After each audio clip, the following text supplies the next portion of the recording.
오늘 출애굽기 30장 37절 38절 마지막 두 절만 읽고 오늘 출애굽기를 끝내겠습니다.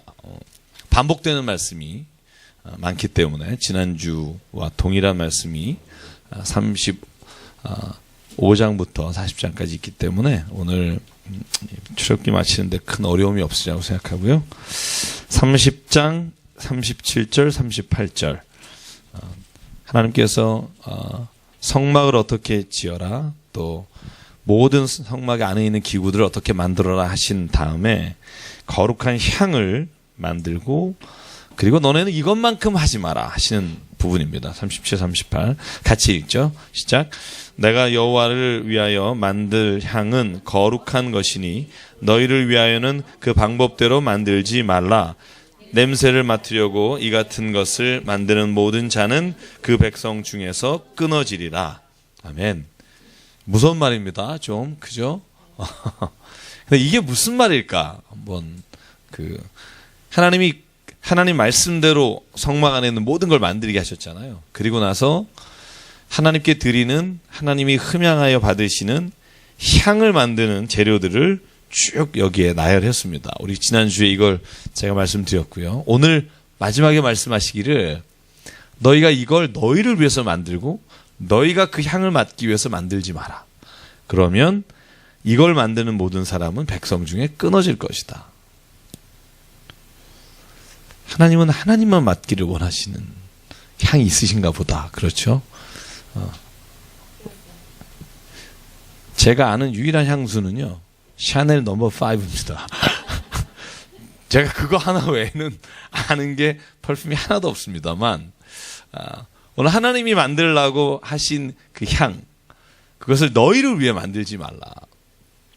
저는 이게 상징적인 의미가 있다고 보고요. 오늘 우리가 31장부터 40장까지 읽을 때 거기에 안식일에 대한 말씀이 계속 반복됩니다. 아마 읽으신 분은 알 겁니다. 안식일이 창세기에, 그리고 하나님께서 정해 주시고 출애굽기에 계속해서 반복됩니다. 안식일을 지켜라. 그날은 거룩한 날이다. 그 안식일이 무슨 특별히 좀 특이하긴 하죠. 달력이 빨간색으로 돼 있으니까.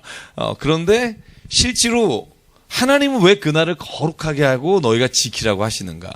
저는 이게 오늘 너희가 향을 만들어서 하나님께 드릴 향으로 너희를 위해 쓰지 마라 하시는 말씀과 다 같은 맥락에 있다고 생각을 하고요. 여러분은 왜 그렇다고 생각하십니까? 하나님 왜 이런 말씀 하셨을까? 네. 제가 가까이 계시기 때문에. 네. 한번 그냥 정답은 없습니다. 저도 주석을 찾아봤지만 이렇다 딱 말하는 건 없고요. 그냥 왠지 오늘 화두로 던지는 게 좋을 것 같아서 제가 이 말씀을 정했습니다. 예, 이 말씀을 던지고 나서 우리가 한번 이야기를 나누면 좋겠다.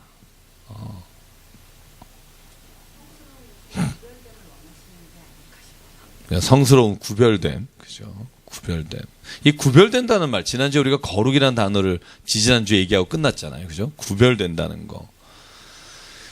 여러분, 우리가 교회에서 쓰는 물건도, 그죠? 강대상에 쓰던 걸 노래방에 가져가서 이렇게 쓰면 좀 이상하죠? 이 마이크도, 그죠? 이거 슈어 10만원짜리입니다. 요즘 올라서 12만원? 그죠? 전사님? 그죠? 이 슈어 중에, 흔히 쓰는 건데, 여기에 있으면은 우리가 하나님의 거룩한 성물이라고, 헌금으로 우리가 산 굉장히 귀한 것이다. 근데 이게 이제, 누가 이렇게 술 먹고 어디에서 부르시면 이건 이제 성물의 가치가 전혀 똑같은 물건이라도 다르다는 거죠. 그러니까 하나님이 오늘 우리에게 너희가 그 향을 만들어서 너희를 위해 조합을 하고 너희를 위해 쓰지 마라 하시는 말씀에는 분명히 하나님의 것과 하나님의 것으로 바친 것에 대한 구분이 있어야 된다. 근데 그 구분의 가장 중요한 핵심은 뭘까? 성경을 보면 하나님이 가장 집착하는 게 있어요. 그건 향도 아니고 안식일도 아니고 가장 집착하는 게 사람입니다. 저는 성경에 하나님이 그렇게까지 사람에게 너는 내 것이다라고 말씀하시는 장면이 성경을 읽어보면 거의 모든 성경에 그런 내용을 내포하고 있고요. 이따가 우리가 반복해서 보겠지만 하나님은 질투하시는 하나님이다. 가나안 땅에 들어가서 너희가 다른 아세라상이나 어떠한 것을 섬기는 것을 하나님은 싫어하신다. 왜냐하면 너희는 내 거기 때문이다. 너 안에 나 있다? 뭐 이런 거죠. 그죠? 그래서 하나님 그러잖아요. 너희에게 나의 형상이 있다. 여러분 자식을 낳고 자식에게 가장 원하는 게 무엇이세요? 물론 이제 상장. 제가 아는 분이 목사님이 목사님이 아니군요. 그 집사님이신데 오늘 저보다 연배가 아래인데 자기 아들이 상장 2개를 한꺼번에 타왔다고 1타 2석 그래서 사진을 올렸어요. 글짓기 대회에서 상탄거하고 뭐 상탄거하고 상장 2개를 촥 자랑스럽게 찍었어요. 그죠? 그 사진을 보면서 야 진짜 좋은가 보다. 그 생각을 첫 번째 했고 두 번째로는요. 이 아버지가 자식이 상장 타오는 것도 좋아하고 돈 버는 것도 좋아하고 다 좋아하겠지만 제일 좋아하는 게 뭘까? 제일 좋아하는 게 뭘까요? 건강한 거. 그죠? 왜 건강한 게 좋으세요? 자녀가? 건강해야 바르게 살 수 있고. 그죠? 물론 다른 옆집 애도 건강하면 참 좋죠. 뭐 뭐든 그러나 우리 애가 건강한 거고 느낌이 다르죠.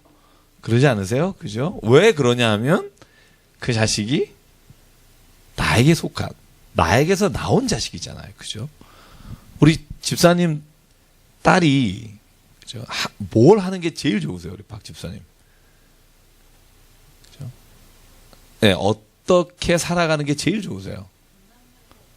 그렇죠. 건강하고 즐겁게 사는 거. 그죠? 그리고 또 하나 저는 자식이 제일 좋을 때가 제가 기억으로는 제 딸이 처음 아빠를 외쳤을 때. 그때 정말 아버지의 공통적인 의견인데 모르겠어요. 최 집사님은 어떠신지 모르겠지만 저는 기분이 정말 날아갈 것 같더라고요. 이제야 얘가 나를 알아주는구나. 뭐 이런 느낌도 있었던 것 같고요. 그리고 이런 거 있잖아요. 그 자녀가 무엇을 해든지 잘 됐을 때 어디서든지 이 한마디만 하면 모든 수고와 고생과 모든 어려움이 싹 물놀듯 녹아요. 뭐죠? 우리 어머니 어머니 때문에 제가 이렇게 됐습니다. 그럼 그게 여러분이 좋을 게 뭐가 있어요. 그죠? 돈이 돌아오는 것도 아니고 그런데 자식이 기억해 주는 것 자체가 그 부모에게는 그거 자체가 너무너무 행복하고 좋은 일이라는 거죠. 그러니까 하나님은 저는 그런 마음이라고 생각해요. 그러니까 하나님이 우리에게 너는 제발 내가 너를 창조하고 너는 내가 얼마나 사랑하는지를 알았으면 좋겠다. 그러니까 다른 곳에 가서 다른 엉뚱한 곳에서 네가 아버지를 찾지 않고 하나님을 찾지 않았으면 좋겠다. 또 한 가지 나에게 드려야 될 내가 정말 원하는 것을 너를 위해 혹은 헛된 것을 위해 쓰지 않았으면 좋겠다. 저는 그게 하나님 우리에게 원하시는 거의 유일한 일이라고 생각해요. 뭐 하나님이 우리가 다른 뭘 많이 드린다고 해서 그것 때문에 우리를 좋아하신다고 생각하지 않고요. 우리를 좋아하시니까 그 모든 것이 가치가 있고 의미가 있다. 저는 이게 바뀌었다고 생각합니다. 그래서 하나님 우리가 무엇을 드렸기 때문에 살아가는 것이 아니라 사랑하기 때문에 너희가 다른 곳에 가서 하나님을 찾지 않기를 원하신다. 저는 이게 하나님의 가장 좋아하시는 것이다 생각하고요. 그러니까 31장으로 넘어가 보면 이제 그 하나님께서 회막 기구와 모든 성막을 만들 사람을 지정하시고 만들 것들에 대해서 말씀하신 이후에 12절에 보면 안식일에 관해서 또 얘기합니다.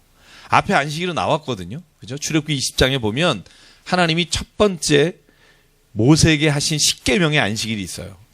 그런데 여기에 또 말하고요. 또 뒤에 또 말합니다.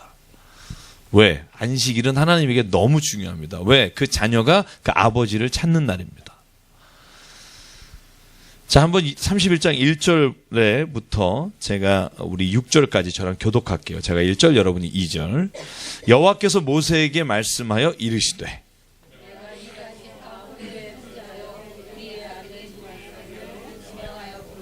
하나님의 영을 그에게 충만하게 하여 지혜와 총명과 지식과 여러 가지 재주로 보석을 깎아 물리며 여러 가지 기술로 나무를 새겨 만들게 하리라.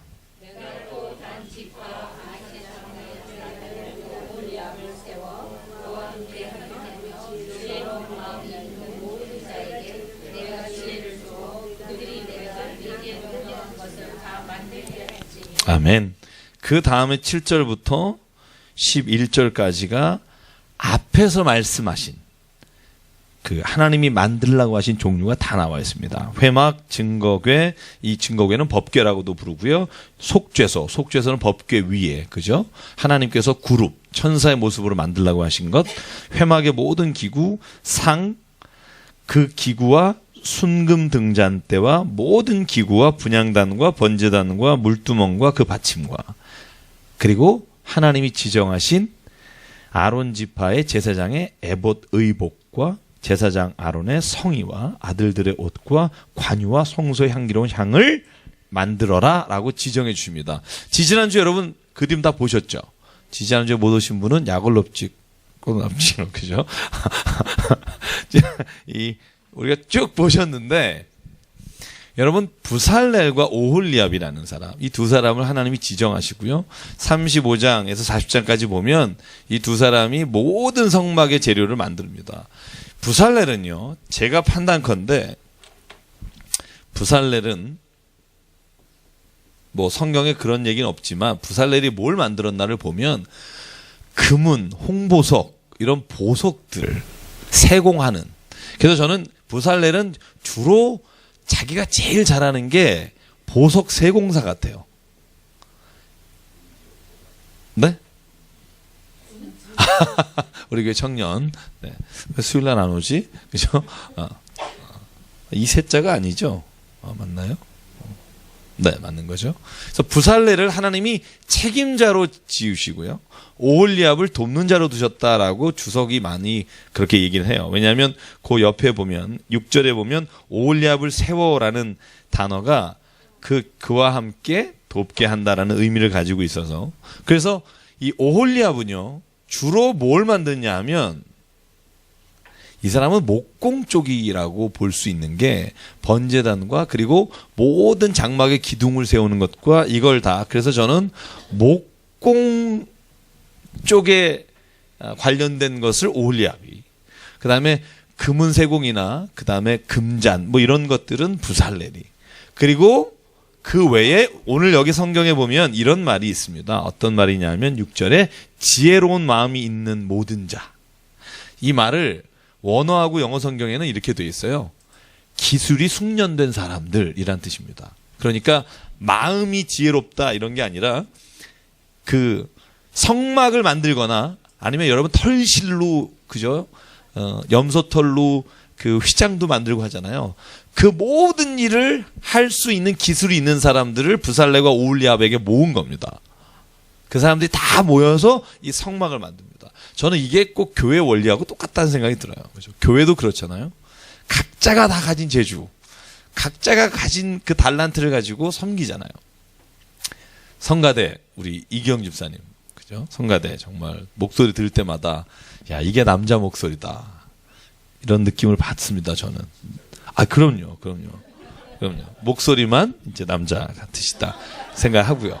그래서 이 달란트가 다양한 사람들이 모여서 이 성막을 만드는데, 거기에 중심으로 세운 사람이 부살렐인데, 여러분 부살렐의 할아버지가 누구냐 하면 누구죠? 홀입니다. 이 홀이 누군 줄 아시죠? 출애굽기 16장인가에 보면 모세가 산에 올라가서 기도하고 여호수아가 전쟁할 때 손을 들었던 사람이 홀과 누구죠? 아론과 홀입니다. 그래서 아론과 홀이 한 손씩 들고 모세가, 그죠? 돌에 앉아서 하늘을 향해서 기도하죠. 그때 그 홀입니다. 같은 인물로 봅니다. 지파로 보면 유다 지파고 오홀리압은 단지파인데, 그래서 이 사람들을 하나님이 세우셔서 사람까지 정해주세요. 이건 아직 짓기 전입니다.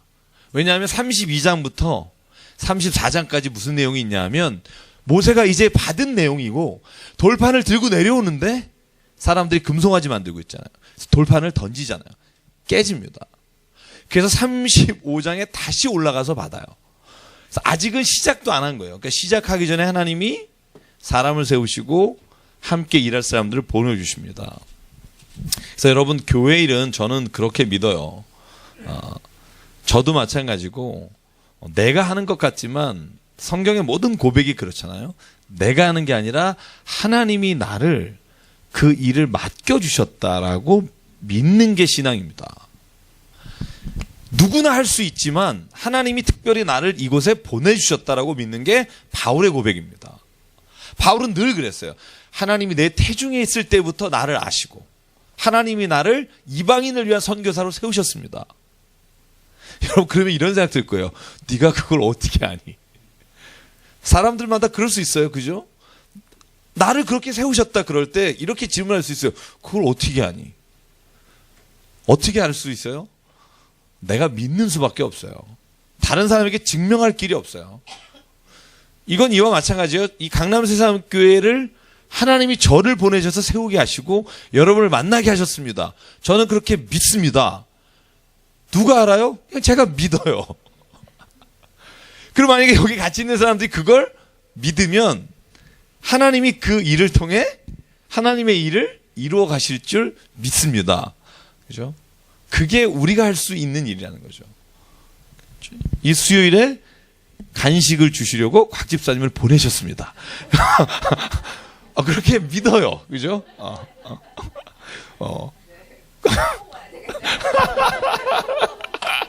이러면서 부담을 주는 거죠. 그죠? 부담을 주는 거죠.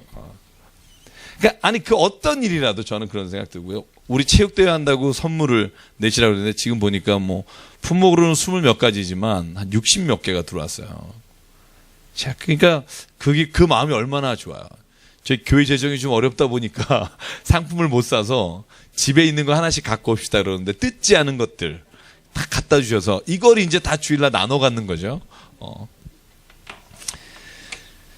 저는 그렇게 생각합니다. 세상에요, 우리가 믿음대로 되리라 이 말은 성경이 저는 정답이라고 생각해요. 믿음대로 됩니다. 내가 하나님이 이런 일을 맡기시려고 나를 보내셨다고 믿으면 그 자리에서 그 믿음대로 되고요. 자녀를 향해서 하나님이 이런 계획을 주셨다고 내가 믿고 나가면 그 믿음대로 되고요. 솔직히 세상에 사람들에게 물어봐서 되는 거 아니고요. 누구랑 상의해서 되는 게 아니고요. 결국은 내가 믿은 대로 되고 내 자신이 믿고 확신에 거한 일 가운데 이루어집니다. 저는 그래서 성경에 말한 게 진리라고 생각해요. 일단 내가 믿어야 일이 시작되지. 내가 믿지 못하면 아무것도 시작도 안 된다는 거죠. 그래서 오늘 보십시오. 진짜 이 모든 일들을 이루어가는데 제가 강조해서 읽을 본문이 좀 있습니다만 제가 나중에 소개를 할게요. 안식일입니다. 12절부터 아까 말씀을 드렸지만 네.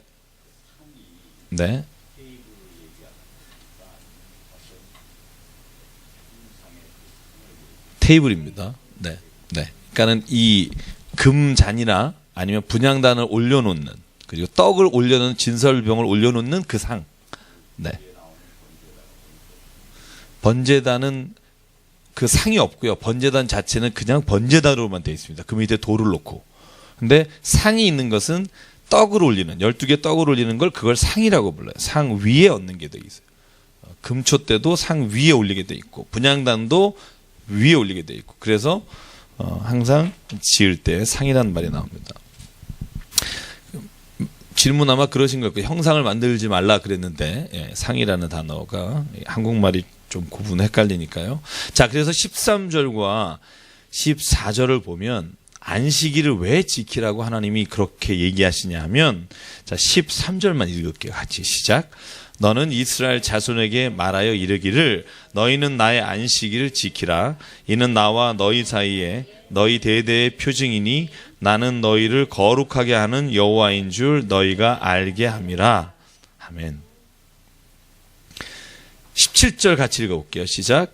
이는 나와 이스라엘 자손 사이에 영원한 표징이며 나 여호와가 엿새 동안에 천지를 창조하고 일곱째 날에 일을 마치고 쉬었음이니라 하라. 이 두 번 나오는 표징이란 단어가요. 영어로 하면 뭐 간단합니다. 그냥 영어 성경에 보시면 sign입니다. sign.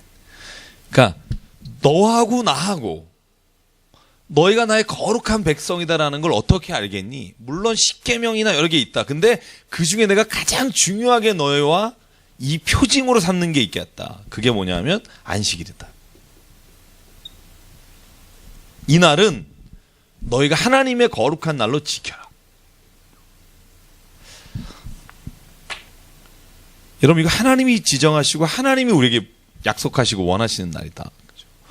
그래서 이단들은요, 이 안식일을 지켜요. 주로 이단은 금요일 저녁부터 토요일까지 하나님의 교회인가? 거기도 그렇고요. 이 신천지는 안식일 날을 지키진 않지만 그 모든 신학적 배경에는 이 안식일과 12지파에 관한 걸로 가득 차 있어요. 그런데 우리가 왜 주일을 지키느냐? 여러분 그거 잘 아시죠? 왜 주일을 지키죠? 로마 때 그건 이제 보통 이제 교회를 반대하시는 분들이 그런 얘기를 좀 하고요. 실제로 성경으로 보면 안식일이 성전에 휘장이 찢어지고 성막이나 성전에서 하나님을 예배하는 것이 끝나잖아요. 그래서 우리가 공간으로서의 예배가 끝나고 이제는 공간에 모여서가 아니라 모든 만민에게 하나님의 영이 부어지고 만민이 하나님 앞에 개인이 나가 예배하는 자로 세우셨다고 성경에 그런 상징적 의미로 휘장이 찢어지고 제사장이 1년에 한 번 들어가서 속죄하는 게 아니라 이제 모든 사람이 자기가 자기 입으로 하나님 앞에 회개하고 용서받고 하나님과 대화를 나누죠. 이따 성경에 보면 모세가 왜 회막문에 들어가서 하나님과 하고 확 대화하는 얘기들이 있습니다. 얼마나 좋을까. 이렇게 대화를 해요. 듣는 게 아니라 얘기를 하면서. 근데 그게 찢어지면서 이제 모든 사람이 다 너희는 왕 같은 제사장이며 하나님 나라이고 너희 한 사람 한 사람이 다 그렇다. 그렇게 지정을 하시고 나서는 이 안식일도 이제는 구약에서 하신 하나님께서 안식하고 쉬셨다는 흔히 유대가 말하는 그 금요일 저녁이 아니라 예수께서 우리의 죄를 용서하시고 우리의 죄를 해결하신 부활의 그 아침에 하나님이 우리를 만나주셨다라는 의미로 부활절 혹은 부활의 아침, 이게 안식 후 다음 날이거든. 안식이 토요일 오전까지잖아요. 그렇죠? 보통 오전이란 표현은 이스라엘 시간은 하루의 시간이 오후 6시에 시작해요. 6시.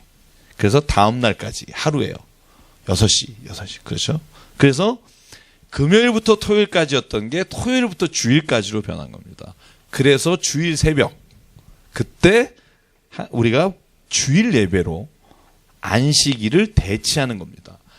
근데 희한하죠? 일주일이잖아요. 여러분, 한 달, 1년, 근데 일주일, 7일이죠. 일주일이 며칠이에요? 7일이죠. 이거 성경 때문에 이렇게 된 것 같으세요? 아니죠. 어떤 분은 그래요. 성경 때문에 이거 일주일이 월화수목금토일이 됐다고. 아닌 거 아시죠? 월화수목금토일은 성경 때문에 이렇게 된 게 아닙니다. 어디를 봐도 그런 근거는 없습니다. 이건 성경에서 말하는 7일인데 희한하게 일반 양력 혹은 태양력으로 월과 년을 계산하면서 그 작은 단위로 나눈 게 7개예요. 그래서 여러분 7개 월화수목금토일이 다 신들하고 연결되어 있잖아요. 기독교 관계 없잖아요. 그죠? Sunday가 sun, 그죠? Monday가 moon, 그런 거잖아요. 그 다음에도 다 그 Friday가 Fry, Fri라는 것도 어느 신의 이름이고요. 다 그래서 지어진 게 일주일이잖아요. 그러니까 기독교에서 만든 게 아닙니다. 그런데 참 희한하게 이 7일이라는 시간이 인간이 볼 때 또 인간에게도 이 날이 일주일로 나눠서 쉬는 게 가장 적합하다고 생각이 든 거예요. 그래서 어떤 사람은 이런 표현도 해요. 세계에 장터 있잖아요. 장터가 5일장 있고 7일장 있고 10일장 있잖아요. 로마에서 10일장도 있고 그랬대요. 그래서 이 7일이라는 게 장터를 기준으로 세웠다는 사람도 있고요. 아니면 달이 금음달, 그 다음에 풀문, 그죠? 보름달. 그래서 달이 4개로 한 달이 나눠져요. 모양이. 점점. 그래서 그 달의 모양으로 했다는 사람도 있고, 그러나 아직 제가 읽어본 바에 하면 한번 집에서 뭐 조사를 해보십시오. 정확히 왜 7개로 나누는지 모르지만 이런 생각이 드는 거예요. 하나님이 정하신 그 원칙이 사람의 원리에도 맞다. 저는 갑자기 그런 생각이 들더라고요. 그죠? 하나님이 쉬라고 하는 날 쉬지 않으면 분명히 인간의 몸에는 이상이 생긴다. 저는 그게 우리를 위한 안식이기도 하잖아요. 그래서 예수님 말하잖아요. 안식일의 주인은 누굽니까? 안식일의 주인은 인자다. 그 인자가 예수님이시기도 하지만 곧 사람이라는 뜻도 가지고 있습니다. 그래서 여러분, 우리가 안식일을 쉰다, 주일을 쉽니다가 하나님을 거룩하게 하는 것과 동시에 그 일이 곧 사람도 휴식하며 하나님의 거룩하심에 참여하는 날이 된다. 그래서 여러분, 주일을 기뻐하십시오. 아침마다 일어나시면서 아우 또 주일이야? 이러지 마시고 어머 주일이야? 이렇게 좀 따라해 보실래요? 진짜 어머 주일이야.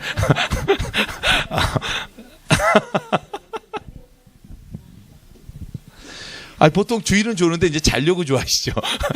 예배 드리는 것 때문에 좋아하는 게 아니라 오래 잘 수 있어서. 그죠? 제가 아까 어디 모임에서도 제가 말씀드렸는데, 제가 요즘 읽은 게 김종훈 교수의 남자의 물건, 제가 요즘 읽고 있는데, 그 중에 제가 이제 모든 일에 관련해서 생각을 해요. 근데 거기에 사람을 참 기분 좋게 하고 젊게 만드는 게 뭔가 설레임이란 단어. 제가 이 단어에 요즘 꽂혔습니다. 그래서 그 교수님이 하는 말씀이 지금 안식년으로 가 있나 봐요. 안식년. 그래서 올해 2월에 나오는데 벌써 35판을 찍었더라고요. 35회. 근데 어쨌든 뭐 남자들에게는 참 도움이 되는 책 같긴 해요. 그분이 저 목사님 아들이시잖아요. 어쨌든 이 설레임이 없으면 우리가 삶에 있어서 굉장히 많은 부분들을 놓치고 잃어버린다.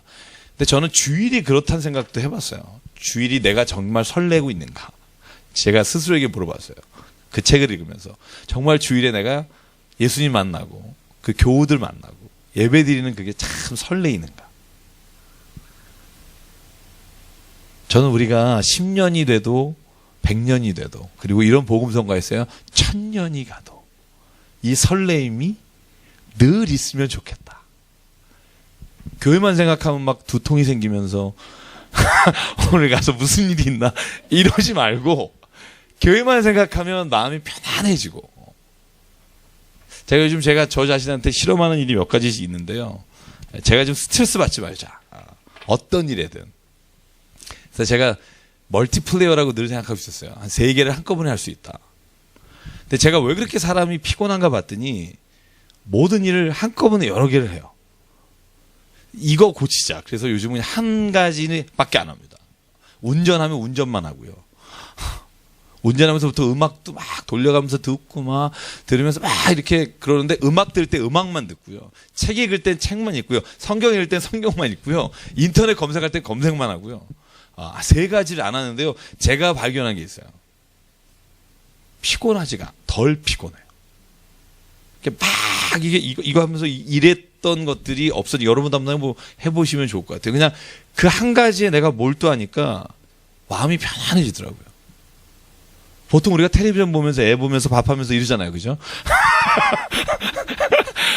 우리 그러면서 난 정말 여러 개를 한꺼번에 잘해 막 이렇게 막 자부심도 가지는데,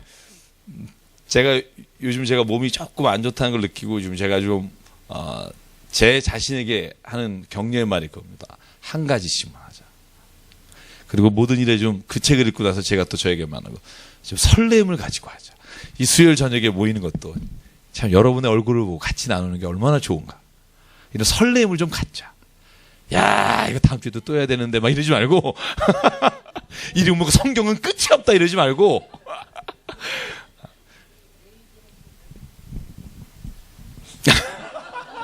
레위기는 빨리 끝낼 겁니다.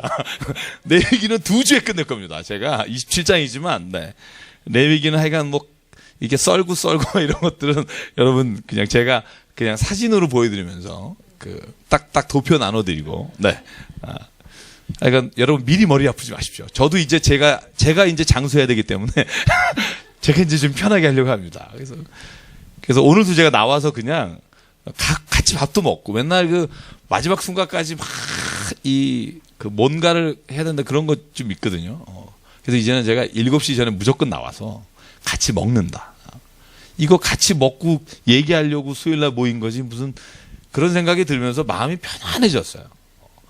여러분도 같이 편안해지기를 원합니다. 예. 그런 게 저는 이 하나님이 안식일을 주신 의미 중에 하나라고 생각해요. 그날은 진짜 쉬어라. 쉬면서 너의 인생의 주인이 누군지를 좀 알아라. 누가 너를 만드셨고 누가 너를 가장 기뻐하는지. 여러분 우리에게 그런 안식이 되길 바랍니다. 그래서 사인이라는 거죠. 어버이날 전화 안 하는 딸은 그죠? 이 사인이 없는 거죠. 딸과 엄마의 관계가 이게 얘가 아는지 모르는지가 되는 것처럼 하나님은 안식일도 그 사인으로 보시겠다는 거예요. 그 날을 너가 나와의 거룩한 표징으로 삼겠다. 전화하셨죠? 다? 그래서 성막을 왜 만드느냐? 안 하셨어요? 자, 이제 오늘부터 이제 요 32장부터 오늘 34장까지가 제가 하려는 핵심이고요. 그 이후는 좀 짧게 넘어갈 수 있습니다. 32장 같이 볼게요. 모세가 아직 안 내려왔습니다. 그죠? 한 40일을 산에 있었던 곳으로 아는데 안 내려옵니다. 그러니까 32장 1절부터 6절까지 저를 한번 교독할게요. 제가 1절 읽겠습니다. 백성이 모세가 산에서 내려옴이 더뎌짐을 보고 모여 백성이 아론에게 이르러 말하되 일어나라 우리를 위하여 우리를 인도할 신을 만들어라. 이 모세 곧 우리를 애굽 땅에서 인도해낸 사람은 어찌 되었는지 알지 못함이니라.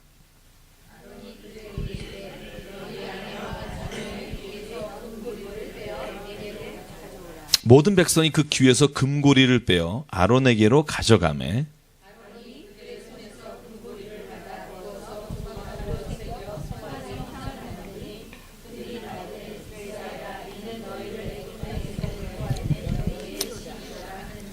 아론이 보고 그 앞에 제단을 쌓고 이에 아론이 공포하여 이르되 내일은 여호와의 절일이니라 하니 이튿날에 그들이 일찍이 일어나 번제를 드리며 화목제를 드리고 백성이 앉아서 먹고 마시며 일어나서 뛰놀더라.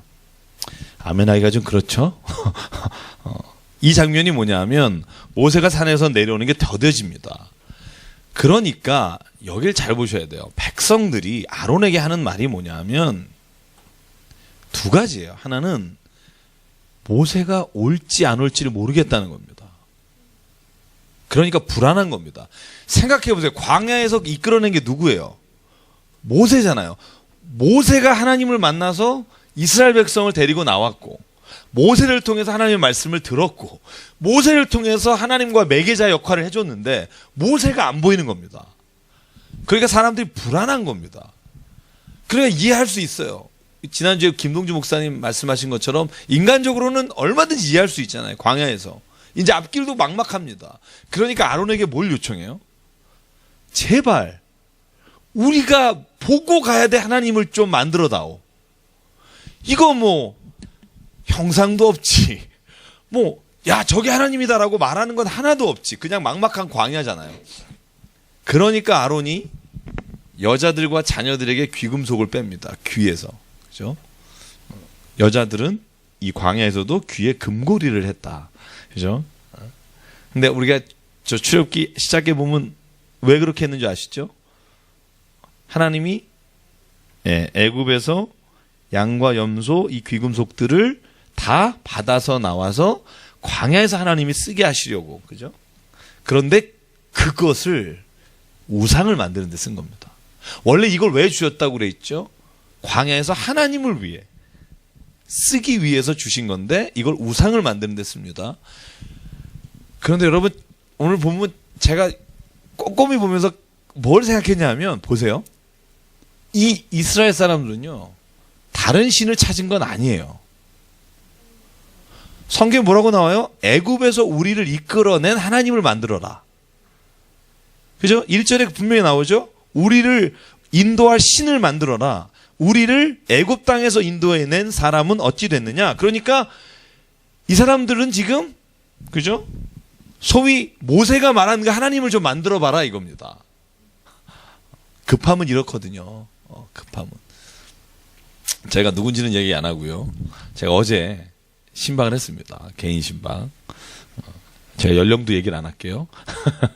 근데 그 친구가 딱 어제 저에게 한 4시간을 같이 얘기하고 상담하고 기도하면서 마지막 한마디 하더라고요.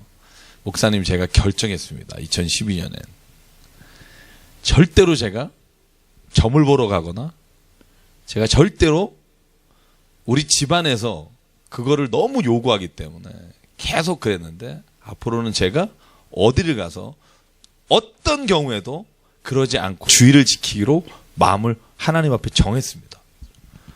제가 그냥 아멘 그랬습니다. 여러분, 우상은요, 하나님을 내가 보이지 않으니까 찾는 어떤 구체적으로 내게는 의미가 있는 걸 수도 있어요. 근데 하나님은 왜 그것을 없애버리라고 하시냐면 그것에 얽매여서 진짜 하나님이 내게 보여주시거나 나를 인도해 가시는 걸 못 보게 한단 말이에요. 왜? 점치러 가면 무슨 얘기예요? 아이고 많이 가보신 저도 알죠. 그래, 조상 뭐 있다, 그죠? 그러니까 사람은 그 말에 의해서 자기가 지배를 당하게 돼 있습니다. 그래서 저는 여기서 금송아지를 만들었잖아요. 금송아지를 만들어서 이것이 마치 하나님인 것처럼 여기서 뭐를 하는지 보실래요? 그 앞에 5절 보면 뭘 하죠? 제단을 쌓아요. 그리고 여호와의 날이라고 선포해요. 그리고 6절에 번제를 드리고 화목제를 드려요. 그러니까 금송아지를 세워놓고 하나님께 하는 거를 다 하는 거예요. 번제를 드리고 화목제를 드리고 제단을 쌓고. 그죠? 여러분, 하나님이 이걸 기뻐하지 않으신다는 겁니다. 내가 만들어 놓은 것을 가지고 그것을 하나님같이 여기는 거. 그게 하나님께서 가장 싫어하는 것. 그래서 나 외에 다른 신 섬기지 말라. 우상을 만들지 말라. 그죠? 내 이름을 망령되이 일컫지 말라. 이 모든 10계명의 1, 2, 3번이 다 하나님과 관련된 거잖아요. 하나님과 관련된 거. 제가 그랬죠. 십자가는 그러면은 우상 아닙니까? 이렇게 묻는 사람이 있다고. 네, 말씀하시죠. 네, 가시셨습니다.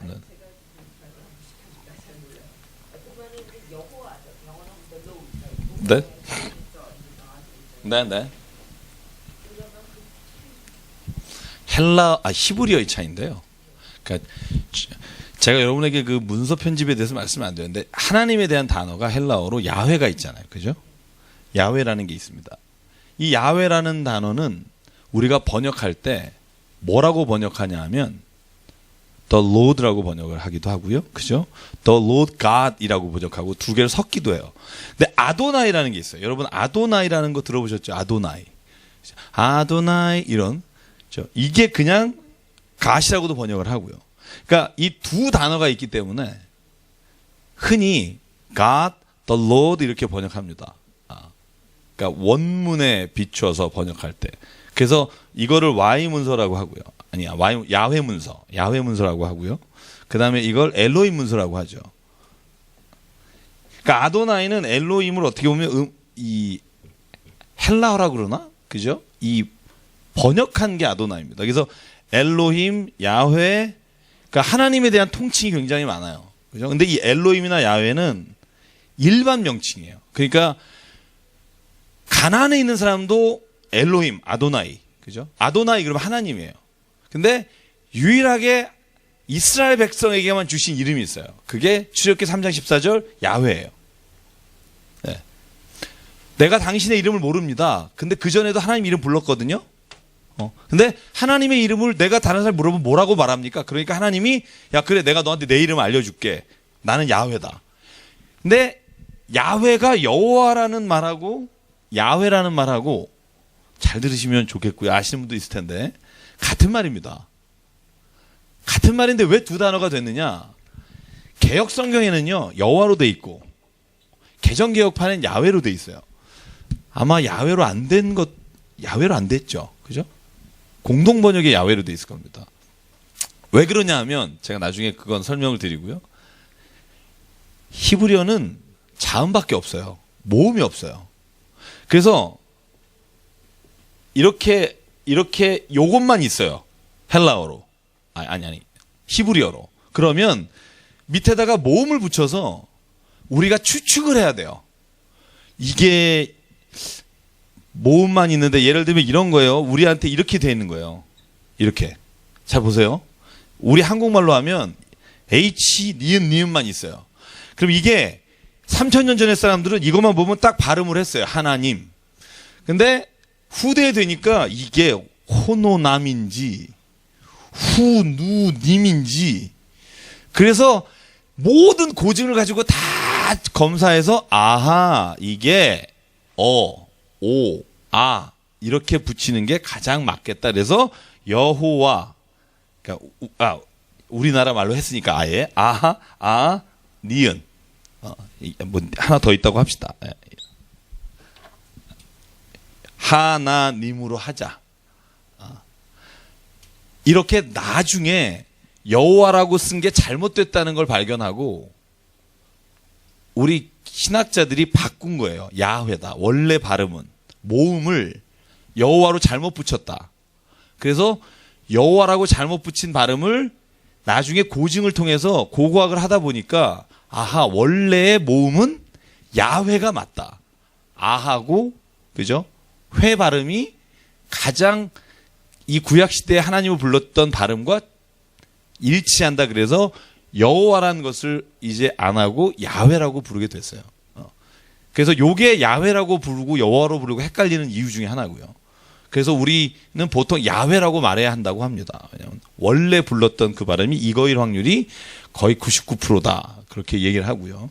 그래서 제호바라고 불렀었는데 이제는 야훼라고 부릅니다. 이거는 모음 때문에 그렇고. 네네네.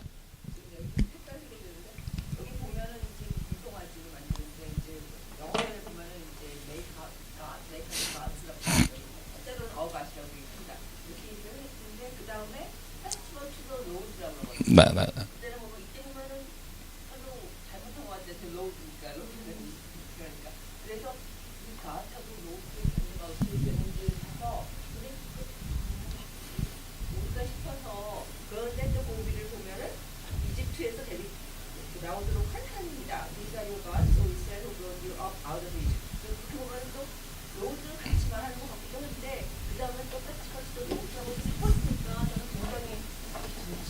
헷갈리시죠? 네.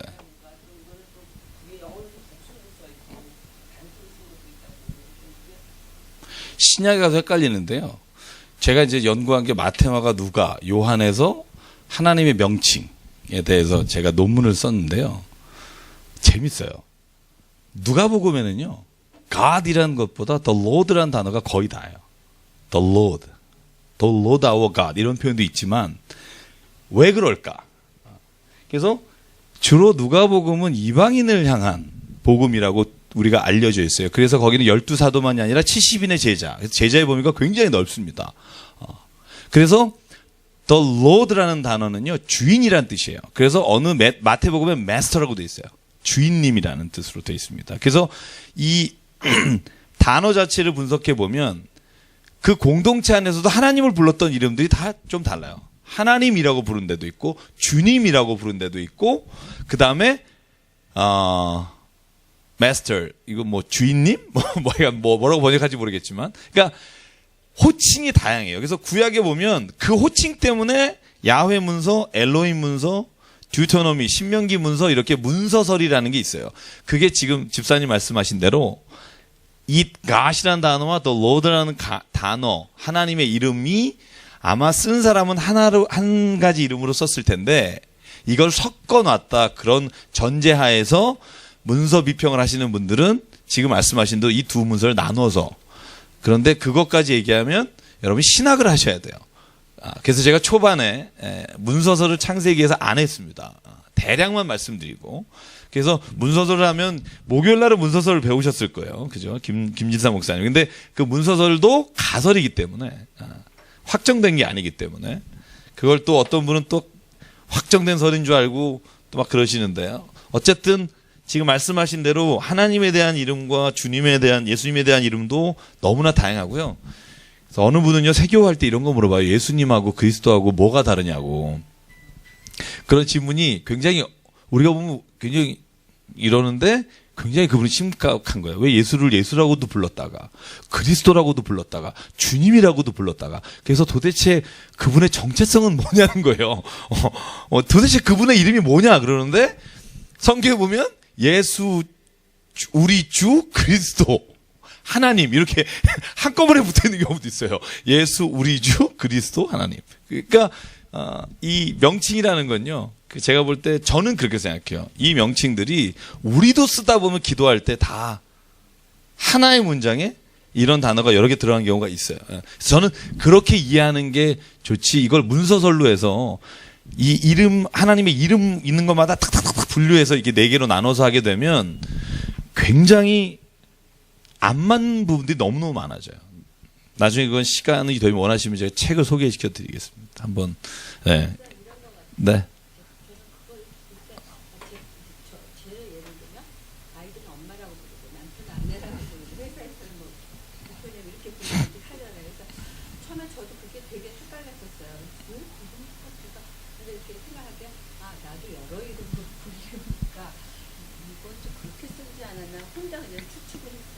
그렇죠. 그리고 우리가 기도할 때 보면 저도 하늘에 계신 하나님 정말 우리가 이렇게 아플 때마다 고쳐주십시오. 그리고 주님 뭐 이렇게 우리가 한 사람이 그 단어를 여러 개 쓸 수 있다고 저는 봐요. 그래서 저는 이 이름을 가지고 이렇게 지나치게 나누는 건 조금 근데 하여간 예리하십니다. 그것 때문에 하여간 문서설이 나왔고요. 뭐 벨하우젠이라든가 폰라드라든가 이런 사람들이 아주 그런 걸 잘 연구해 놓은 책들이 있습니다. 네. 자, 그래서 어쨌든 어디까지 잠깐 갔었지만 그죠?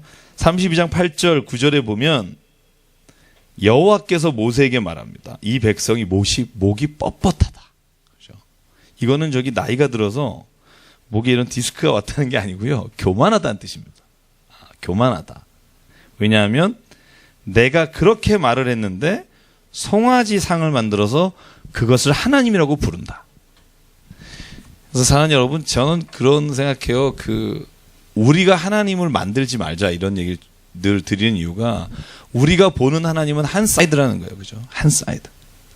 예를 들어서 막 고난과 막 역경 막 진짜 막 바닥을 기는데 하나님이 기도했는데 건져주셨어. 그래서 그런 사람은 이런 신앙이 있어요. 하나님은 정말 어떤 상황에도 무조건 건져주신다. 기도만 해라. 근데 그 얘기 듣고 계속 기도했는데 기도할수록 계속 일이 안 되고 누가 어느 자매가 저한테 말했지 저는 강남교회 온 이후부터 일이 안 돼요. 막 그런 경우가 있어요. 그러면 그분은 어떻게 하나님은 아무리 기도해도 하나님은 나에게 참 응답하지 않으신다. 근데 그 친구도 어느 순간에 가면 하나님이 나를 이렇게 바꾸시려고 하셨구나라고 본인이 깨닫는 때가 또 있어요. 그리고 난 다음에 하나님이 다시 세워주는 시간이 있고 그러니까 이 하나님을 체험하는 단계가 사람이 똑같지가 않아요. 대표적으로 바울하고 베드로 보세요. 두 사람이 하나님 만난 배경과 이런 것들이 너무나 다르다고요. 그죠? 그래서 실제로 제가 교회 목회하면서 가장 생각하는 게 뭐냐면 하나님에 대해서 우리가 가지고 있는 생각들을 같이 나누고 같이 기도하고 같이 이야기하는 게 굉장히 중요하다. 그래서 셀이라는 게 필요한 거죠. 내가 요즘 이렇게 기도했는데 왜 내 기도는 안 들어주실까? 그러면 또 그런 경험이 있던 사람이 말씀할 수 있잖아요. 실은 나도 그런 적이 있었는데 나는 이런 시간에 이렇게 할 때 그때 하나님이 나에게 이렇게 해주셨다. 그죠? 우리 최경 집사님이 곧 그날이 올 텐데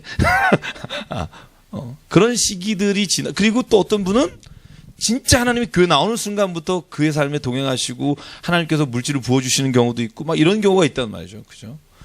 그런 경우에도 어떻게 이것을 내가 믿음으로 바라봐야 되는지에 대한 서로의 고백이 필요하다는 거예요.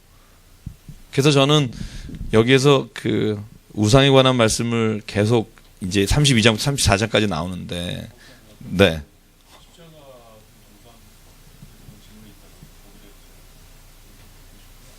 저번에 말씀을 드렸는데 한번 시간 되면 네.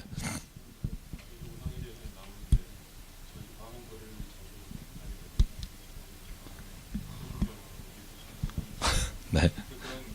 보상에 대해서 어떻게 기존적인 입장에서는 그걸 어떻게 이제 어떻게 맞는 건가요? 그냥 좋은 위인들이라 생각하시면 될 것 같아요. 네. 특별하게 뭐 네. 뭐 이순신 동상에 예배드리고 그러진 않으니까요. 저는 뭐 그 큰 의미는 없다고 생각하고요. 이 십자가는 제가 예전에 한번 말씀드렸어요. 기억나실지 모르겠지만 십자가는 우리가 기독교에서는 우상이 아니라 상징으로 보죠. 그러니까 예를 들면 예전에 로마 시대에 박해당하던 사람들이 익두스라고 하는 그죠? 물고기를 그려서 예수 그리스도는 우리의 구주다라는 그 그리스어의 앞대가리를 딱 따서 하면 익투스가 돼요. 그래서 바닥에 이걸 그리면 간첩 접선하는 거죠. 아, 기독교인. 이렇게. 그래서 실제로 십자가 그러면 우리가 기독교가 믿는 하나님, 기독교가 믿는 종교가 도대체 뭐냐? 그러면 그 상징으로 십자가라는 것을 우리가 말하는 거지. 이게 십자가가 또 우상이 되면 안 돼요. 저희 교회 처음 개척했을 때 레카스에 십자가 없었어요. 그랬더니 한 어머니와 두 모녀가 교회를 찾아오셔서 뒤에서 예배드리다가 중간에 일어나서 벌떡 나가시더라고요. 그리고 하신 말씀이 저는 못 들었는데 뒤에 있던 분이 어머 여기 십자가도 없어. 그리고 예배 중간에 확 나가셨다 그러더라고요. 어떻게 오셨다가 그죠? 그분에게는 십자가가 없는 곳은 교회가 아니다라는 생각이 있는데 저는 또 그게 이단들이 하도 많으니까 그래도 일단 기본적으로 십자가는 있어줘야 마음이 편안한 거죠. 아 여기는 진짜 기독교구나 이런 느낌 그죠? 그러니까 이건 상징이지 그죠? 우리가 이걸 경배하거나 예배하거나 십자가가 없으면 그건 교회가 아니다 이렇게 말할 수 없어요. 십자가 없는 것도 교회입니다. 여러분 나중에 한번 요번에는 저희가 안 하지만 내년에 1월에 우리가 성지 가잖아요. 요번에는 안 가는데 우리 터키에 갑바도기아를 가면 거기에 지하 굴교회가 300개 이상 있어요. 320개인가. 거기를 제가 갔었는데요. 거기는 십자가도 없고 아무것도 없어요. 들어가면. 근데 재밌는 게 뭐냐면 예수님의 형상, 그죠? 그리고 세례 요한 막 이런 것들을 다 그려놨어요. 너무 아름답게. 근데 여러분 혹시 아시겠지만 김동주 목사님이 쓰신 책을 보면 성상 파괴 운동이라는 게 있어요. 로마 시대 때 AD 한 600년이었나? 그죠? 이 뭐냐면 모든 성상은 우상이다. 예수님의 얼굴도 다 파괴해야 된다. 그래서 그 성상 파괴 운동의 사명을 가지신 수도사님들과 이분들이 모든 교회, 모든 동굴에 있는 성상을 지우러 다니셨습니다. 그래서 갑바도기에 가면 멋있는 성화가 그려 있고요. 기본적으로 굉장히 높은데 정말 그 성상 파괴의 사명을 가지신 분들이 사다리를 놓고 모든 얼굴을 지우셨어요. 그래서 가면 아름다운 그림이 코가 없고 눈이 없고 100% 한 군데도 제대로 된 데가 없어요. 그러니까 저는 뭘 얘기를 드리냐면 기독교 안에서도 예수님의 얼굴을 정말 우리가 바라보면서 기도하고 묵상하는 때가 있었고 이건 우상이라 그래가지고 다 지웠던 때가 있었고 지금은 그냥 그건 우리가 그려서 볼 수도 있지 않겠니라고 하는 시대가 있고 그러니까 저는 너무 이 근본주의자가 되지 말자. 가서 또 막 이거 지우고 나서 또 나중에 내가 왜 그랬을까 이러는 경우도 있을 수 있다는 거예요. 그래서 저는 너무 아까워요. 그 보시면 알겠지만 그 카타콤과 같은데요. 갑바도기아 거기가. 근데 거기서 정말 순교하는 마음으로 기독교를 지켰던 사람들이 그려놓은 그 아름다운 성화들이요. 싹 얼굴이 없어졌어요. 그래서 되게 안타까워요. 여러분 거기 물감이라고는 구하기 어렵거든요. 근데 거기서 다 물감을 만들어서 칼라로 이렇게 정말 아름다운 예술과 이 우상을 혼돈하지 맙시다. 예술과 우상을 혼돈하면 예수님 기도하는 손 이거 우상 아닙니다. 그냥 뭐 우리가 그걸 보면서 기도는 참 이런 마음이 그죠? 그래서 질문에 답이 되는지 모르겠습니다만 그래서 저는 제가 근본주의나 극단주의를 별로 안 좋아하는 편이긴 합니다만 자 보십시다. 그래서 23장 13절 주의 종 아브라함과 이삭과 이스라엘을 기억하소서 주께서 그들을 위하여 주를 가리켜 맹세하시어 이르기를 내가 너희 자손을 하늘의 별처럼 하시지 않겠나이다. 여러분 이 본문이 뭐냐면 여기를 보십시오. 시간이 없으니까 좀 빨리 갈게요. 성경 안 찾고 이런 내용입니다. 모세가 내려왔어요. 그랬더니 금송아지를 가지고 예배를 드리고 있어요. 모세가 화났어요. 돌판 던졌어요. 깼어요. 그죠? 모세는 성격이 욱하는 사람이에요. 우리 남성은 다 가지고 있는 그 욱. 그래서 깨버리고 나서 하나님 앞에 딱 갔더니 하나님 하시는 말씀이 뭐냐면 내가 이 이스라엘 백성을 진멸하겠다. 디스트로이, 완전 파괴하겠다. 그러니까 모세가 하나님 앞에 그러지 말아달라고 4가지를 얘기해요. 하나님 정말 우리 백성을 그러지 마십시오. 파괴시키지 마십시오. 32장 10절에 보시면 하나님이 내가 진멸하고 너를 큰 나라가 되게 하겠다. 모세에게 축복합니다. 그러니까 하나님이 모세는 살려주시고 다른 사람은 다 죽이겠다. 그때 모세가 하나님께 탄원하는 겁니다. 첫째, 어떻게 탄원해요? 11절에 보면 당신이 애굽 땅에서 인도해내신 백성을 왜 진노하십니까? 둘째, 자기 백성을 산에서 죽이고 지면에서 멸했다고 하는 것을 사람들이 알면 이스라엘 백성들 구해내서 광야에서 죽였다 그럴 거 아닙니까? 참 모세가 하나님을 지금 말립니다. 13절 마지막으로 이제 히든 카드예요. 하나님 아브라함한테 뭐라 그랬습니까? 이삭한테 뭐라 그랬? 이스라엘은 야곱이죠. 야곱한테 뭐라 그랬습니까? 바다에 모래알처럼 자손을 주신다 그러지 않았습니까? 근데 만약에 진멸하시면 그 약속이 기억되지 않을 것 아닙니까? 그랬더니 14절 같이 읽어볼게요. 시작. 여호와께서 뜻을 돌이키사 말씀하신 화를 그 백성에게 내리지 아니하시니라. 하나님이 진멸하시지 않겠다고. 그러니까 모세가 뒤에 보면 모세가 이스라엘 백성 가운데 우상을 만들고 제사를 드리는데 앞장섰던 3,000명을 죽입니다.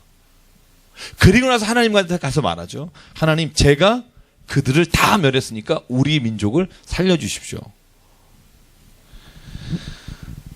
여러분 이 장면 보면 그 창세기 18장 떠오르시죠? 그죠? 떠오르지 않아도 되지만 떠오를 수도 있고, 그죠? 누구죠? 아브라함이 조카 롯이 있는 그 소돔과 고모라를 멸망시킬 때 의인이 50명만 있으면으로 시작하잖아요. 그죠? 그 중보기도하고 비슷합니다. 여기서 모세는요, 너를 통해서 큰 민족을 세우겠다 할 때 하나님 나는 그건 고맙지만 이스라엘 백성을 멸하면 하나님 이렇게 사람들이 말할 거 아닙니다. 하나님 말립니다. 어느 정도까지 말리느냐? 제가 넘겨서 볼게요. 성경을 보면 32장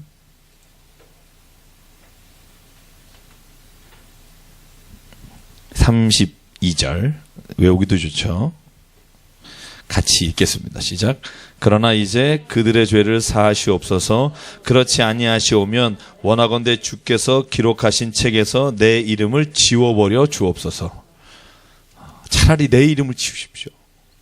뭐 어머님들 이렇게 왜 영화 보면 차라리 날 죽여라 뭐 이런 거 있죠.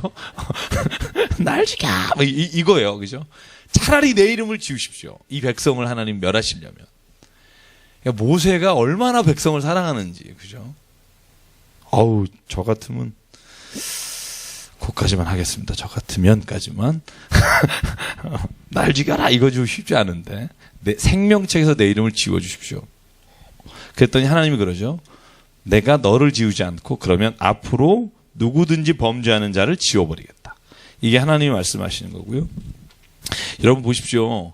하나님이 모세가 말하니까 돌이키셨다고 되어 있습니다. 이 돌이키셨다는 단어는요. 그 창세기 6장에 보면 하나님께서 또 후회하셨다는 말이 있어요. 그죠? 사람 만드신 것을 후회하시고 라는 단어가 같은 단어입니다. 그래서 하나님도 후회하시나? 하나님은 거짓이 없으시고 말라기 뭐죠? 말라기 4장 6절인가요? 하나님은 후회가 없으신 분이다. 그죠? 그런 말들이 있잖아요. 근데 왜 여기는 후회하시나? 이런 질문하는 사람이 있어요. 저한테. 예. 여러분 어떻게 생각하세요? 어제 제게 청년 한 사람이 문자 보냈어요. 아주 장문의 문자를. 요즘 성경을 읽는데 성경은 막장 드라마 같아요. 창세기. 예. 성경을 좀 읽어보려고 하는데 이건 뭐 근친상간이 안 나오나 뭐가 안 나오나 너무 읽기가 힘들어요. 그래서 제가 그랬어요. Welcome to the Bible. 성서의 세계로 들어온 걸 제가 환영한다.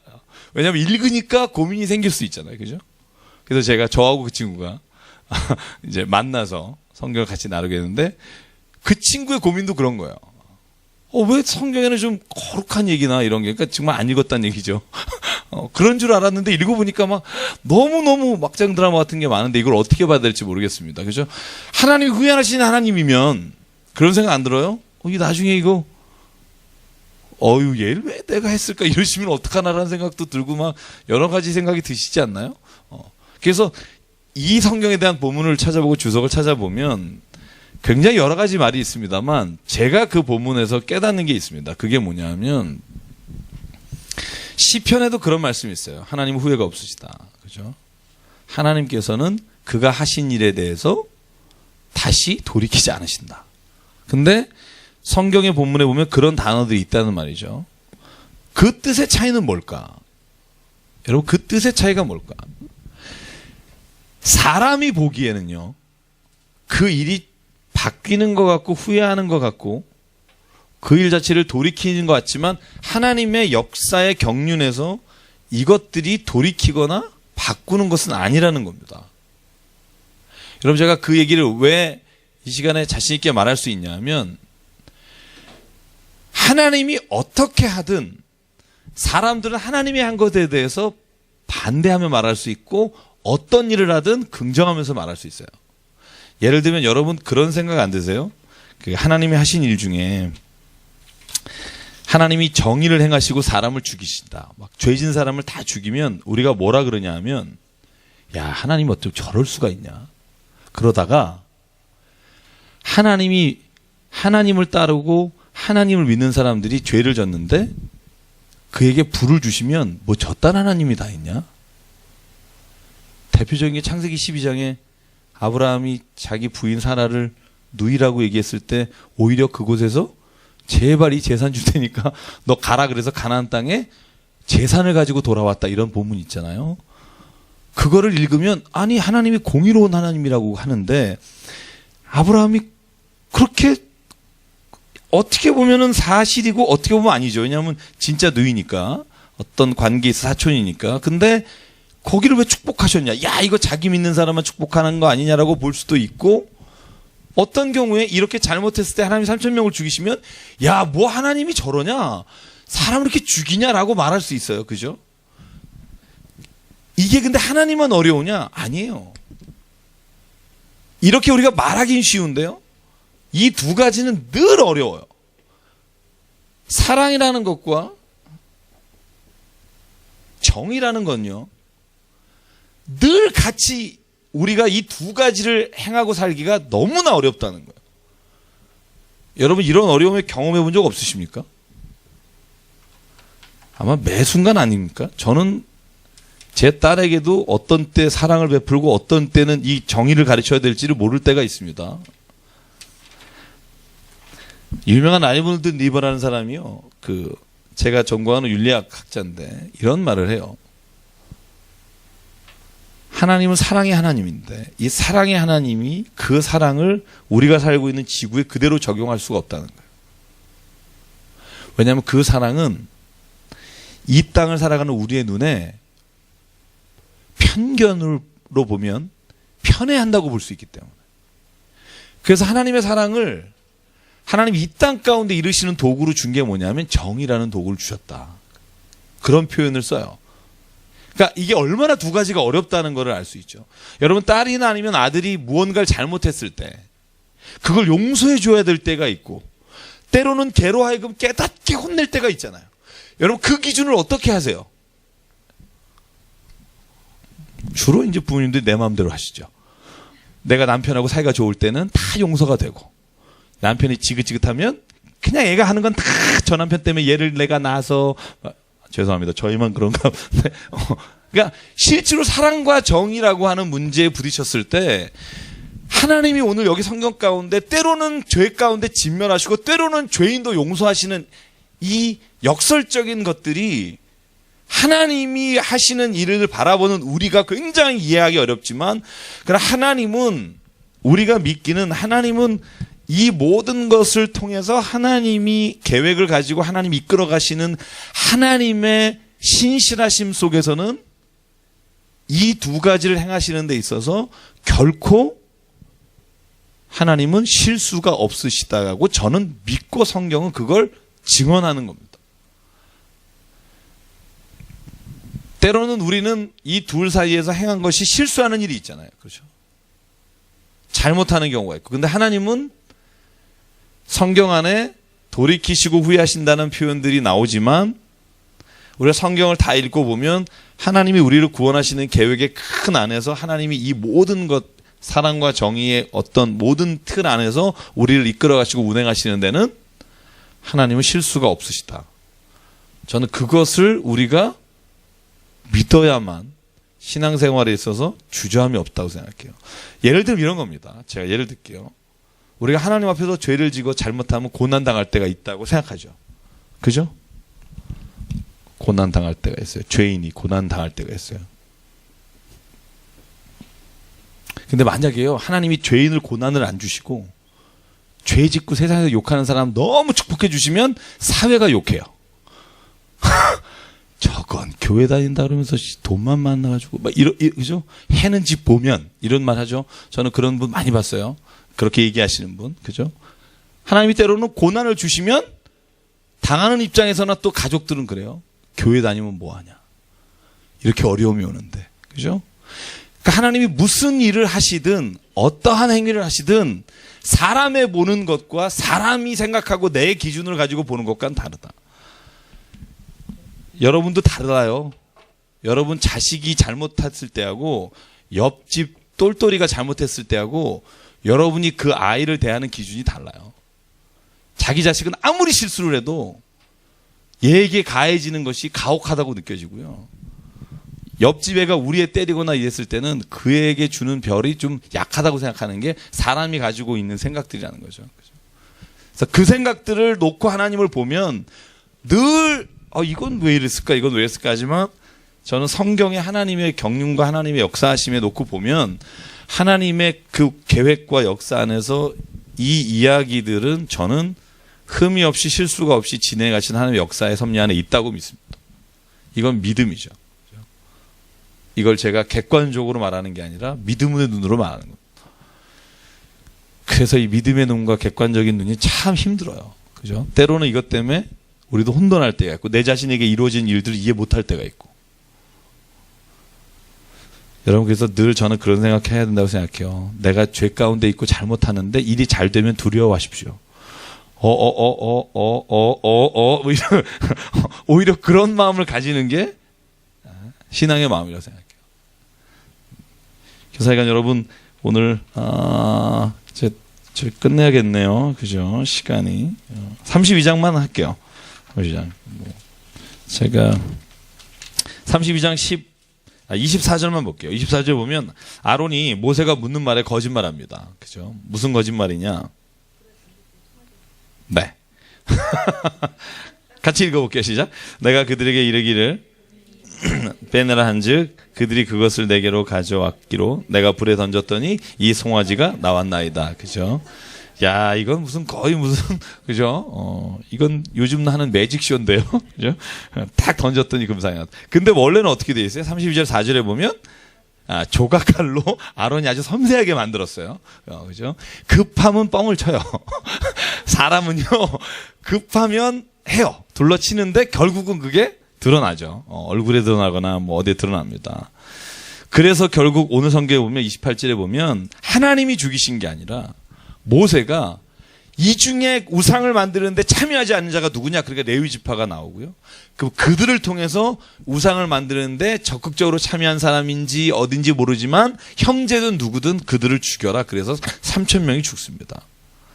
야, 어떻게 이거 3,000명 죽이냐? 이럴 수 있어요. 그러나 성경은 말해요. 3,000명을 모세가 죽임으로 하나님 앞에 모세가 나가서 우리를 용서해달라고 말할 수 있는 것을 모세가 자격을 자기가 있다고 생각하고 나가게 하는 것이 이거였다는 거죠. 아론은 안 죽였냐고요? 그럼 물어봐야겠네. 왜 안 죽였냐? 그래서 혹자는 그럽니다. 아론이 이거로 인해 가나안 땅에 못 들어갔다. 아니면 던졌는데 이렇게 피했을 수도 있겠고. 근데 제가 늘 말씀드리지만 우리가 여러분 어제 오늘 아침인가 제가 텔레비전 보셨어요? 세르비아나 이런 데서 전쟁에서 지뢰로 발라가고 막 이런 사람들이 배구팀 만들어서 앉아서 기어다니면서 하는 배구팀 세계 1위예요. 근데 세계 1위 그 장애인 배구의 세계 1위가 다 전쟁 국가예요. 다 발목 지뢰로 수십만 명이에요. 현재 후천적으로 장애가 있는 사람들이 다 그런 전쟁.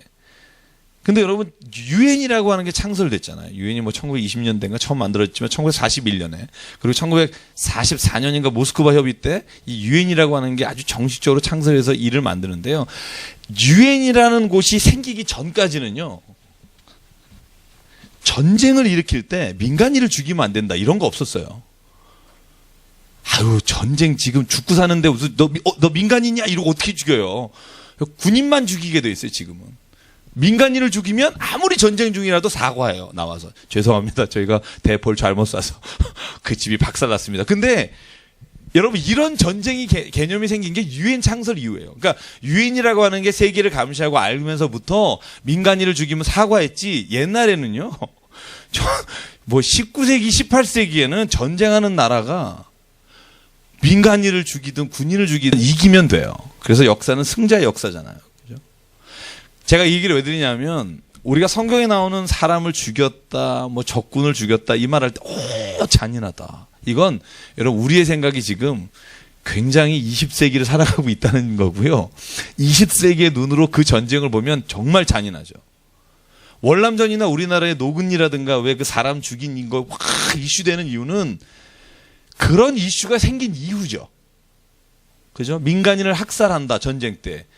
여러분 옛날엔 그런 거 없었어요. 옛날에는 그 씨를 말린다. 이게 거의 전쟁에 있어서 삼족을 멸해야 후환이 없다. 이게 중국의 지시방화쇼 뭐쇼 이러면 이제 다 이제 거기는 3대 죽이고 막 제가 중국 영화를 좋아하는데 뭐 랄라 와샤파 이러면 이제 보통 중국 영화 보면 삼족을 그냥 그러면 그걸 보고 야, 저 너무하다. 왜 삼족 이런 사람 없었어요. 왜?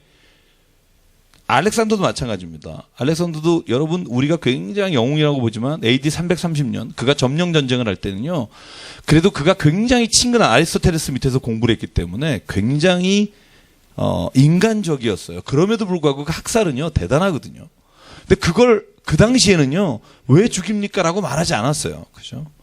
그러니까 우리가 성경의 많은 이야기들은 어쩌면 우리가 왜 이러지? 라고 하는 질문들이 이 3000년이라고 하는 시간의 갭 속에서 우리의 생각으로 볼 때 하는 일들이 참 많다는 거예요. 왜냐하면 여러분 보세요. 만약에 우리가 하나님의 말씀을 기록한다고 할 때 우리 지금 같이 있는 사람들이 이해 못하고 저질 이런 걸 쓰겠어요? 생각해 보세요. 노아가 뭐 옷을 벗고 막 예를 들어서 뭐 유다가 무슨 다말을 이런 얘기를 저질 이런 건 우리가 기록하면서 그죠? 안 적거든요. 근데 그 당시에 그걸 자유롭게 읽는 사람들에게 썼다는 건 그 당시에 그건 문화적으로나 사회적으로 비난받거나 우리가 막 저지르거나 야 하나님이 왜 이래라고 말하지 않을 수준의 글이었다고 저는 생각해요. 전쟁도 마찬가지입니다. 뭐 이스라엘이 가나안 점령할 때 어떻게 거길 다 죽여. 물론 지금 생각하면 좀 이상하죠. 지금 유엔 평화협정을 체결한 나라에서는 그런 일을 하면은 심판받죠. 그죠? 국제 재판을 받습니다. 그런데 그게 언제부터냐고요? 1940년대 이후입니다. 그 이전에는 전범 재판이라는 게 19세기나 이런 때 없었다는 거죠. 그때는 뭐가 있었냐면 여러분 프랑스 혁명 보시면요. 그때 기분 나빴던 사람들은 다시 잡으면 다 죽여요. 그죠? 단두대라는 게 생겼잖아요. 왜? 갚는 거죠, 그냥. 억울한 걸. 그러니까 제가 보자면 청년이 질문한 게 그런 거였거든요. 성경에서 그런 내용들. 그래서 제가 저와 여러분이 오늘 이 이야기도 마찬가지입니다. 3,000명을 죽였다. 이 이야기도 모세가 이스라엘 백성 안에 진리와 정의를 잡기 위해 모세가 행한 그 당시에는 이해할 수 있는 일이었다는 겁니다. 네.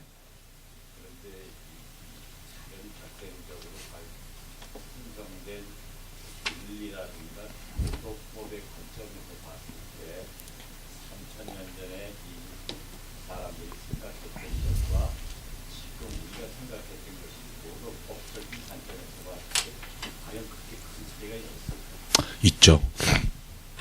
여러분 그 홉스의 리바이던이든가 아니면은 그 마키아벨리의 군주론을 보면요. 그 책에 보면 거기에 나오는 일단 군주의 힘이라거나 그 오죽하면 리바이던이라는 단어를 썼겠어요. 그 욥기에 나오는 바다의 그 흉악한 짐승이잖아요. 그러니까 군주의 힘이라는 건 지금 우리가 생각하는 이런 정도가 아니고요.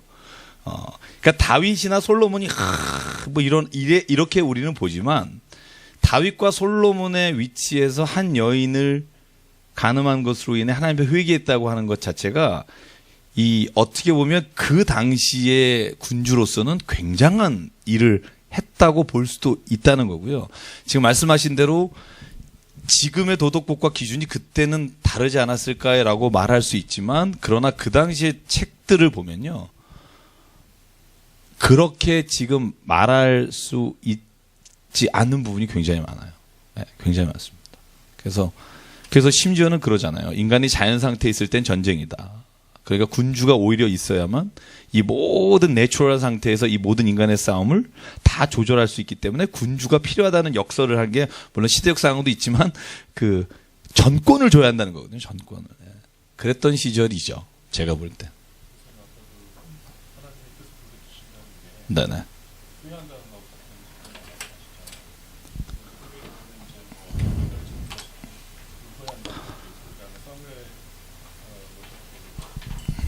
네, 사울을 선택하신 거 후회하셨다. 네네. 그걸 제가 이제 교수님 말씀이 이렇게 느끼는 거는 하나님이 전지전능하신 하나님이신데 미래하던 일까지도 그걸 다 마친다면 그런 후회를 하실 수 있는 거죠. 네네네. 오, 질문이 많으시네. 네네.